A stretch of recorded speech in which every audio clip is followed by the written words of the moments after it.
Welcome to Concussion Talk Podcast. Before getting started today, I'd like to thank Headway Health for being such a great sponsor. Concussion Talk Podcast is presented by Headway Health. Headway Health bridges the gaps in concussion care through simple, powerful technology. Join organizations like the Canadian Football League, Track Factory Racing, the Canadian Junior Hockey League, Eastern Washington University, and Volleyball Canada, who rely on Headway Health to improve communication and optimize care. Visit headwayhealth.com for more. Welcome to Concussion Talk Podcast. I'm Nick Mercer, and my co-host is Eryn Guilfoyle. Eryn, really can't wave because you got to see me. So Hi audio. everyone, this Hi, is that's Eryn. Eryn, which we'll call from now on Eryn with an I, because I will introduce now my guests, which are making Headway podcast. Mariah, Morgan, and Eryn Martin. Eryn with a Y. Martin. Yes. And actually, I will ask you first, because I want to make sure that I get to pull up my page now, your page. And you can talk about, you both introduce yourselves and talk about your brain injuries. But I want to start with Eryn, because Eryn has I want to make sure, spontaneous paramesencephalic spontaneous paramesencephalic or subarachnoid hemorrhage. Yeah. So Eryn, I will let you pronounce that correctly, and talk about, and Eryn and Mariah, talk about your brain injuries, and actually I guess you can lump that into why you thought a podcast was this video to get the word out about your injuries. And thanks for having us, Nick. We're so excited. Yeah, Thank you you so much. I feel like Mariah is a veteran, having been on one other podcast, but this is my first one besides my own. So Exciting. thank you for letting us come on. I had a perimesencephalic subarachnoid hemorrhage, which I had never heard that term until I had one. So long story short, I was working out, doing kickboxing, and it was right at the beginning of... Was I good? No, not really. I definitely felt like I was good. Like, I'm like, yeah, I'm superstar fighter. And then they'd try to spar, and I'd be like, wait, is it punch, cross, jab? What? Huh? But it's fun to do. It was right at the beginning of pandemic, so everything had been shut down. We were at home. It was May 2020. So I was like punching the air in my living room. So I wasn't even like doing a good fight. I didn't even, I can't say like, you should see what the other guy looks like, because there was no other guy. But mid jab, I just got this like horrible head pain. Like the worst headache you've ever had. And people ask me all the time, they're like, oh, well, I've had a headache and it was really bad. And I'm like, no, like, something's really, really wrong. Yeah. And it just shot up the back of my neck into like the lower right hand side of my brain. So it was a really acute pain? Very acute. Yep. Okay. Just came out of nowhere, and I initially thought that I needed to have a drink of water because it was like pounding in my head, and I'm like, maybe I'm just super dry. So I tried to do that and just started like vomiting everywhere. It was projectile vomiting is another big symptom. So if you ever have the headache and the vomiting, you know that something's wrong and get yourself to a hospital. Yeah. My husband fortunately was home, so he was able to call 911. And at that point, like, I was just like crumbled on the floor. And I remember the EMTs picking me up, getting me to the hospital, and they diagnosed it pretty quickly. I went to a community hospital, which wasn't equipped to deal with a brain bleed. And I remember the doctor coming in, and he told me, he's like, you have a brain bleed, which I'm like, no. He's like, you have a subarachnoid hemorrhage. And I'm like, no, I don't. Like, my neck hurts. That doesn't make sense. Yeah. So they got me to Massachusetts General Hospital, which is in Boston, by ambulance. The weather was too bad to do helicopter. Is that a long drive? About an hour. Oh, it wasn't bad. Wasn't I don't bad. remember a lot of it. I was really drugged up, which thank God, because it hurt so bad.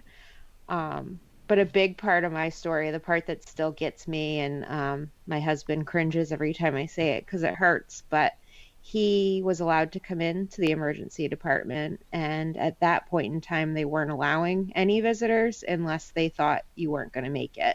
Yeah. Which in Gives me hindsight, goosebumps every time yeah. you talk about it. Yeah, and I struggle to even bring it up, but it was such like a moment, like a changing way for me to think of the world that I feel like I have to like give some credence to it. But just knowing that I was like that close really got me. And seeing Troy actually like looking up at him and seeing his face, I realized that I couldn't give up because I was presented with a choice at that time as how I feel. Who knows if I really was? I don't even know if I was really dying, but that's what it felt like, was that I was presented with a choice of either you're going to fight or you can just let go. And either was fine. I was totally at peace, but seeing his face, I was just like, I can't leave him. And I can't leave my dog was my other thought. And then my family, like, I just can't. So I got down to Mass General. They did, I didn't need surgery. They had told me I may. They're like, you know, if at some point we see something change, we're going to have to shave your head and do surgery. But they didn't. I just had angiograms where they go in through either your groin or your wrist up an artery, and they look at your brain and all the vasculature that's in there to see what caused the bleed. Yeah. So that's where I get my big name of what the bleed is. Yes. So basically, there's different things that could cause it. You could have an aneurysm, which is an artery that explodes in your brain. And those are pretty severe because arteries have a lot of pressure, a lot of blood pumping through. So there's a lot more blood and can have a lot more damage. I could have had a malformation in how my vasculature was made in my brain, which fortunately I didn't. That's called an AVM, arterial venous malformation. I could have had a tumor, which I didn't. That's another thing that can cause a bleed. So basically a perimesencephalic is, they don't know, but they assume it was a vein that just popped. So they're thinking that's what it was. Wow. So the lesser of all the types I could have had. So I'm very fortunate. Yes. Wow. So Yeah. that's well. And how to just turn to Maria now, because Mariah. We've talked before. It's Mariah. She said the name before. I was going to ask her how you pronounce it, if it's Maria or Mariah, but she said Mariah, and I said Maria just then, so that was going to be. I answer to both at this point because No, but your name is Mariah, so let's go with that. So Yeah. you had a subdural hematoma. It's kind of touching on what Eryn with the Y was talking about.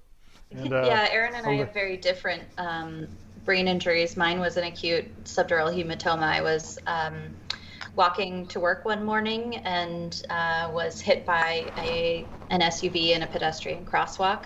People always ask, well, were you in a crosswalk? I was in a crosswalk. I looked both ways. I was not looking at my phone. I was doing what I was supposed to do. And can I just cut you She's a rule off? follower. Was this in? You're just Eryn Gilbo and I just found out you're from San Francisco, and you moved there. So was this car accident in San Francisco or in Portsmouth? No, I lived in San Francisco for many years and never got hit by a car. And then I moved to a tiny town in New Hampshire and got hit by a car. So, Go figure. So it was, a pretty quick incident in terms of like the amount of time it took. I was rushed to the hospital, put into a medically induced coma.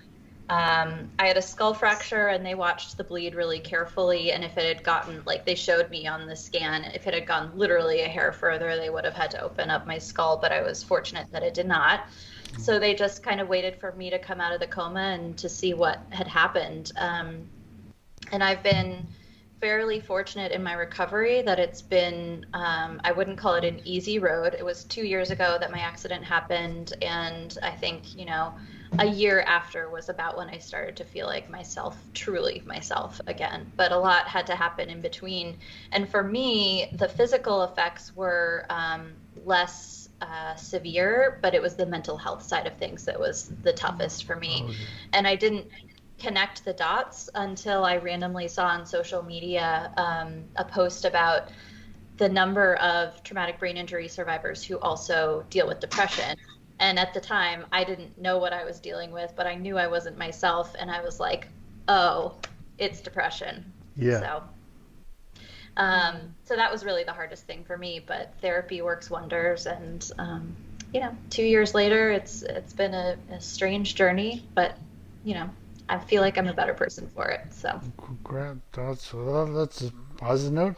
And I guess, Eryn, because I can lump my question there, but I think my question about the podcast fits better with your question, Eryn. Eryn with an I. Eryn Guilfoyle. So you can go ahead. Yeah. I just kind of wanted to ask you guys generally about your friendship together, because you guys have that special connection in a way of both being brain injury survivors. And I was wondering, going through that trauma, and like, did you find that your relationships with other people who hadn't experienced a brain injury changed in some ways, or that they didn't understand, and kind of how you guys work together and knowing that invisible illness part of it?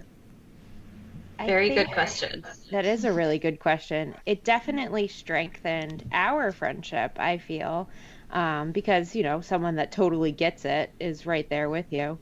As far as it changing my other relationships, I don't think so.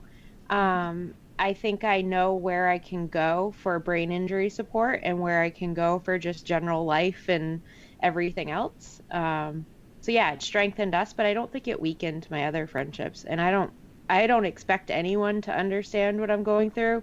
I don't expect other people to think I understand exactly what they're going through. We all have our own journey. I think for me, post brain injury, I have been able to let go of some friendships and I think that's just a direct effect of reprioritizing things in your life post brain injury and remembering what the most important things are. Because when you wake up in a hospital, your immediate thoughts are not like, gosh, I wish I'd hung out with this person who's not very nice to me, or gosh, I wish I'd spent more time working. It's, like the people who you love the most and the people who love you the most and the things that are most rewarding for you. So I've been able to sort of let go of some, but I've also, I think, held on to some friendships even stronger as a result. And my brain injury happened a little more than a year before Eryn's, so I had a long time where I did not know a single person with a brain injury. I'm sure I actually did, but wasn't aware because of the whole invisible injury thing. But not that Eryn signed up for a brain injury to help me in my journey, but it was just such a relief to have her to talk to about it. We already were really good friends, but it's such a special thing to have somebody who actually understands a brain injury, even though ours are incredibly different. So I would say it definitely strengthened our friendship, and it's something that's hard to replace, honestly. Yeah. And a lot of the struggles have commonalities no matter what you're going through. Was there like any most helpful or inspirational things that you found throughout your recoveries? Oh, good question. Yeah, I think having a friend that was going through the mental health piece of it really helped me. And there's a lot of different directions I could take this question, but just to keep it focused on our friendship and our podcast, I think I all my effects were cognitive. All my effects were mental health and how I think and how I pay attention. Okay, sorry. I was gonna ask you. I don't know if you're wearing glasses, and I just wanted to know if those were prior or since your brain injury, or there's just always been there. That since they're just blue light filter glasses because I struggle with screens. Yeah. My eyes were definitely affected. It was harder to read. It's harder to look at screens. But my vision's fine. Yeah. But having a friend that was able to kind of let me know, like cue me in on the fact that things could go dark, and it really helped me because it did go dark, and I think I would have been left feeling like I'm just this, messed up person now, and that there's no hope and no light at the end of the tunnel. And Mariah was really able to help through that. Yeah, and I think sort of piggybacking on that, for me, it was having somebody that you can be totally vulnerable with. I mean, Mm. I'm married. My husband is wonderful. He's really a fantastic caregiver. I hope I don't ever have to do that to him again. But no matter what, the person, unless they've had a brain injury, your caregiver can't understand 100%. But being able to have a close friend who you can share everything with, even the ugly stuff, the fact that like you're having dark thoughts, the fact that, things aren't pretty in your life, that for me has been the most beneficial and also helped me to be more vulnerable with other people in my life, which I think vulnerability is a buzzword right now in culture in general. But I hope it kind of stays that way because I think it's an important thing, especially in the brain injury community. The more stories like this that get out there, the less people feel alone, the better it is for all of us. So, which I is want really to. how. Go Oh, go ahead. Sorry, ahead. you go say your session. I'm enjoying you. We're talking to you, so you talk. Well, that's really how the podcast came to be. Making Headway was birthed out of a conversation that Eryn and I had about, like, if we're going through this, if we've felt alone and we actually have each other, but we still have, our struggles, there must be so many other people out there who feel the same way and don't have a good friend who's had a brain injury that they can talk to. So, Yeah. how do we help other people out and get more of these stories out in the open so that the person who feels truly isolated and alone in their recovery journey realizes that they're not and that there is a community out there and that we are sort of here to help even though we might be far away from one another. So, Oh yeah, because I was actually going to ask you about your podcast and what I did I guess, but just a bit more technical things. But on we did a podcast. Well, not the Aaron Gilva and I do a podcast with McGill Concussion Group, but Aaron Guilfoyle, Aaron with an I, was not there on Friday, and we talked about that podcast about tomorrow, which is yesterday. It's confusing. Be on Monday, and so you may have already heard it. But it's we talked about how your perspective changes after choosing about this individual is talking about a concussion, but it's obviously the same thing with as I felt with for my brain injury. That it's obvious your perspective changes, and that however long that takes, it doesn't some people it takes like 2 seconds. They'll think, okay, my perspective has changed, but for me, it was developing. Developing perspective change. It was like eventual evolutionary kind of change, but yeah. So how has that impacted the way you kind of conduct your podcast and what kind of guests you look to talk to? We've been really looking for people, a lot of the people we have on are sharing stories, or we have practitioners that come on. The stories, we're always looking for the bright spot. So not that we're trying to force people outside of their darkness, but we're always looking for what you can do now that you've had experienced this trauma. How can you build, or what can you do to be better? The practitioners, I think, are super interesting because I know for me, having trouble being able to read after my brain injury and focus on a screen, I didn't know where to turn. I knew things weren't right, but I didn't know what to do about it. And having a platform that I could hear, different perspectives and different things to think on would have been really helpful for me. So we kind of have looked for different people that have different perspectives that might hit on something that you were wondering about or thinking about. Yeah, What is your thought? especially important because we've heard from survivors time and time again that they've, had a decent medical team, but then they felt like they were on their own at a certain point and are trying to piece together, solutions to challenges that they're encountering once they're past the immediate recovery, challenges. So I think we're all looking for individual solutions. So our take has been, in terms of practitioner interviews, let's get as much information out there as we can. We're not necessarily pointing to one or the other and saying, this is what you should do. We're just trying to get resources out there available to people so that they can make decisions for themselves. Yeah, no, sorry, Aaron, did you have you have a question? Yeah, I was just going to say, what kind of advice would you want to give people, helping them understand the invisible nature as well? And maybe like what kind of advice have other guests you've had before given that really stuck with you? I have been really struck with this quote, and I feel like I've said it in a lot of different platforms now.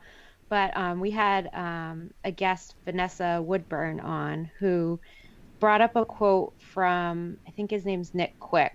I'm losing, my brain's getting a little tired. But he talked about, if you fight for your limitations, you get to keep them. So, like, for me, that just so hit me, because it's so easy to get stuck in the I can'ts, or to get stuck in, this is how it is now, like I'm here and that's it. So if you're always fighting for what you can't do, you're never really open for what you could do, or how you could shape it to be different or make something else out of it. Like, yeah, maybe you lost function in a limb, or maybe you lost your speech, but what does that then do? Does it make it so you're able to better listen? Does it make it so that you're able to compensate in another way, or help someone else with their journey? There's always a way out of our limitations if we're willing to be creative and looking for it. Yeah, that's a good one. I think for me, we've talked a lot about the new normal, and if you are a brain injury survivor, you've heard that probably more than you ever wanted to.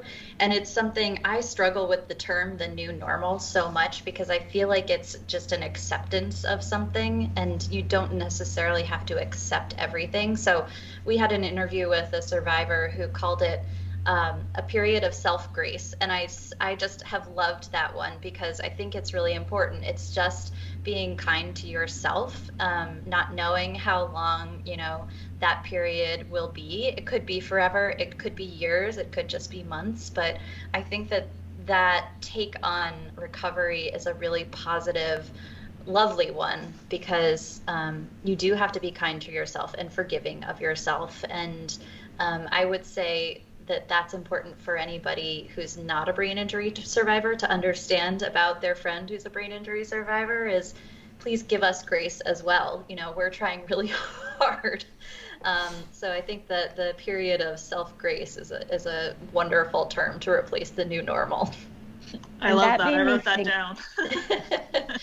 Yeah. And the self-grace kind of goes right along with that feeling of having to be perfect. My brain injuries definitely taught me that perfection, first of all, doesn't exist. Anybody that's acting perfect, that's all it is. It's an act. Like, there's stuff that's wrong there too. And being okay with, like, people seeing my imperfections, like, a brain injury forces you into that. But I think it's a big life lesson anyway. Like, why should we try to live like we're these, and we're in glass houses, really? Like, you shouldn't live that way. Exactly. Aaron, is your mic off for that? You wanted to say anything, but I was going to say, okay. My cat's just being kind of crazy, so I've been whenever he's like doing something weird. But no, those were all my questions. That's great. Did you have any others, Nick? Yeah, I was going to talk about you guys were just talking about you weren't, I'm going to ask you about your experiences personally, but the thing about perfections and that quote you gave about the limitations and also acceptance. There's the kind of got me thinking about how, like, just the acceptance is a tricky one, because there's other acceptances in accepting defeat, but there's also acceptances in accepting where you are, and the limitations are not where maybe you're limited as you can't getting the idea of getting back to where I was before. That's sort of how I was thinking when I was injured. I was thinking I gotta get back to doing swimming and doing triathlon and playing water polo, but I'm not gonna get back there. But there's new. I was kind of inadvertently accepting my limitations by saying I want to get back there, and not limiting myself to where I could go what I could do when I knew after realizing that my situation was different. So Yeah, Eryn so and I were just talking about that actually, the sort of way that brain injury survivors measure themselves from pre-brain injury to post-brain injury. Yeah. And sometimes we use the pre-brain injury version of ourselves as the standard that we're trying to meet. But the sooner we say, okay, pre-brain injury, post-brain injury, both me, either way, it's a version of me, and maybe they're not quite the same, but that's fine. It's me, the better it is, because I think, it's important to remember you set the standard for yourself. It's very rare that someone else is going to tell you, I'm sorry, brain injury survivor, I need you to be perfect. And you're trying to, if you try to meet an external standard, that's a daunting, dangerous task too. Exactly. It goes back to that sort of like self-grace thing. Is it important to, redefine? Yes. Is it important to move forward? Yes. But you also need to be mindful of just where you are. And my biggest struggle, honestly, mental health wise, was being okay with not being okay. And, who I am today is a lot better for it, I would say, because I am a lot more open about, if someone's like, how are you doing today? I'm like, not good. I'll say it, and some people are uncomfortable with hearing that you're not okay. But I think the more we talk about that stuff, whether you have a brain injury or not, the better it is. Better to be real with each other. Yeah, exactly. I think those are strong points. So, Eryn, it's did kind you of answer the why? Yeah, it's like accepting that you only have, like, you're never going to be that past person. You're also never going to be a future person because you're only ever in the present. So you can have your goals, but to be continually striving to be something you once were, like, we're meant to grow. Why would you want to go back? I know that can be a hard pill that to took swallow. took me a while to realize that myself. Yeah. Then when I did, it was just felt just happier, just better about myself, and I really think that's where I grew. Me too. As a person. So. And the growing's always where the pain is. Like, so if you're in a period of a lot of pain and self-struggle, or maybe not even self-struggle, just struggle in life, like, that's probably where you're growing. Those are your growing that's like the prelude to the growing, I think. Yeah. It's never what you want to hear in the moment, but no, truth. Yeah, it's like, it doesn't help it feel better. This sucks, but eventually it'll suck a bit less, then it'll feel good. And how long will that take you? Like, I don't know. I have no idea how long it would take. Yeah. But that's the other thing. And we've talked a lot about, I feel like every day in the recovery journey brings different lessons. So, like, I'm 2.5 years out now. What's 10 years going to look like? What's it going to look like when, God willing, I'm 80? I'm sure that the lessons I would give you from my brain injury will be different then. So I think it's important to sort of evolve with it and put all those lessons in your bag and pack them with you. So. Mm-hmm. Okay. Well, Eryn with an I, did you have any more questions? No, I'm good. Just where to find you guys, and if anyone was looking for some resources within your area, feel free to shout them out. Sure. So, and our website.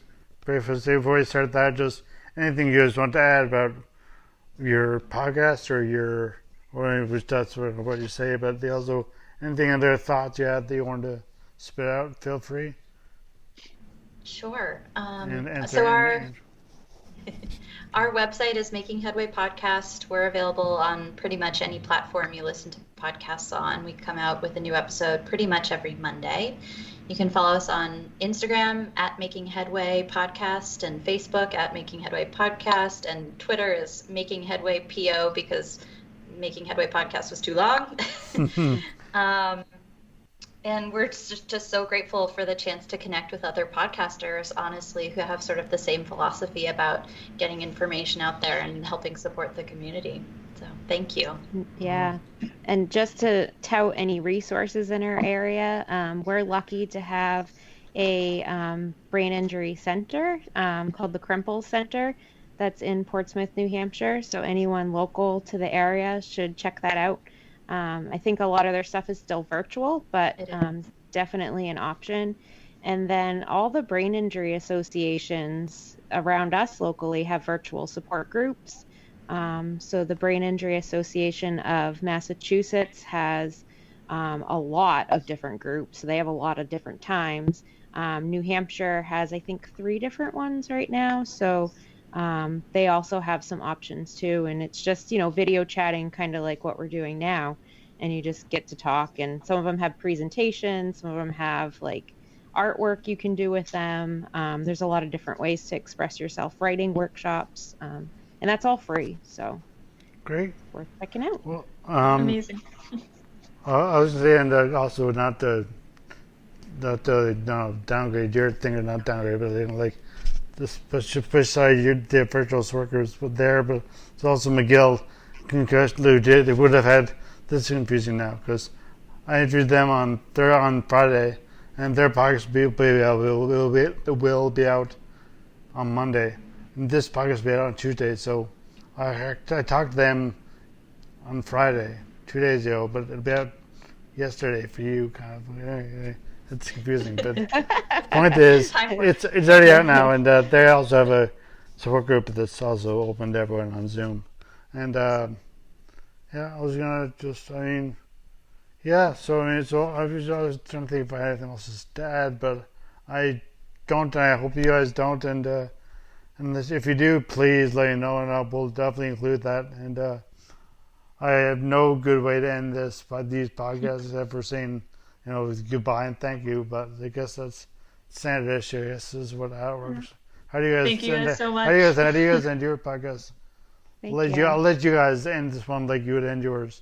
Okay, we can do the Making Headway sign up. This is Mariah signing off with my co-host Eryn from the Making Headway podcast. We'll talk to y'all next week. Great, that's perfect. That's way over the mind. So. Please subscribe and give a rating and review to Making Headway podcast and to Concussion Talk podcast. Thank you very much. Music at the beginning of this podcast is by Ben Sound. www.bensound.com